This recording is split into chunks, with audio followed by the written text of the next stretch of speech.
Iran, Israel, Russia, Ukraine, ये सब जंग तो चल ही रही हैं, लेकिन इस बीच चीन ने भी जंग की तैयारी कर ली है। बॉर्डर पर 100 से ज्यादा न्यूक्लियर मिसाइलें तैनात की है और इस बात को लेकर कौन कौन टेंशन में आ गया हम आपको बताएंगे। नमस्कार, आप देख रहे हैं न्यूज 18 का डिजिटल प्लेटफॉर्म। मैं हूं आपके साथ श्रुति श्रीवास्तव।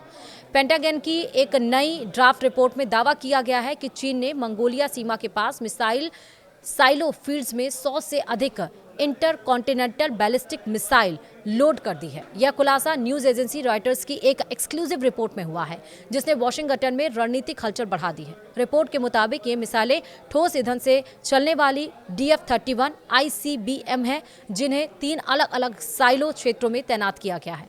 मिसाइल साइलो जमीन के नीचे बनाए गए बेहद मजबूत और सुरक्षित बंकर होते हैं, जिनमें लंबी दूरी की बैलिस्टिक या परमाणु मिसाइलें खड़ी अवस्था में रखी जाती हैं।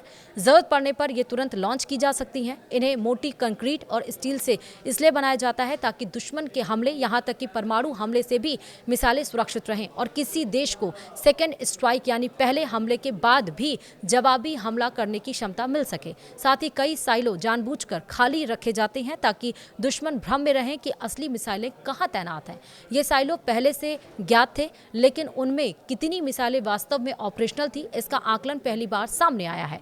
पेंटागन के आकलन के अनुसार चीन इस समय दुनिया का वह इकलौता परमाणु शक्ति संपन्न देश है जो सबसे तेजी से अपने न्यूक्लियर हथियारों का आधुनिकीकरण और विस्तार पर कर रहा है। रिपोर्ट बताती है कि चीन के पास फिलहाल करीब 600 परमाणु वॉरहेड हैं और मौजूदा रुझान जारी रहे तो 2030 तक यह संख्या 1000 से ऊपर जा सकती है।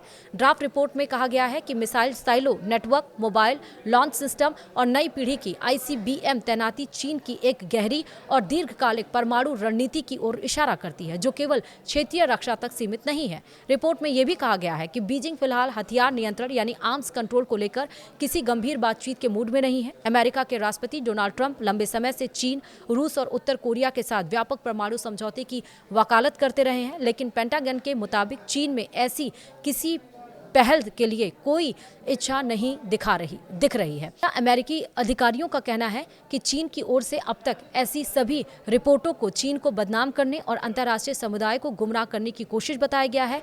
अब आपको बताएंगे कि किन देशों पर निशाना है। हालांकि ड्राफ्ट रिपोर्ट में यह स्पष्ट नहीं किया गया है कि इन नई मिसाइलों के संभावित लक्ष्य कौन कौन से देश हैं, लेकिन यह आकलन साफ करता है कि चीन अब एशिया प्रशांत क्षेत्र से बाहर भी शक्ति दिखाने की क्षमता विकसित कर रहा है। इससे अमेरिका और उसके सहयोगी देशों की रणनीति चिंताएं और गहरी हो गई हैं, यानी कि कुल मिला के अमेरिका टेंशन में आ गया है। वीडियो में इतना ही। नमस्कार।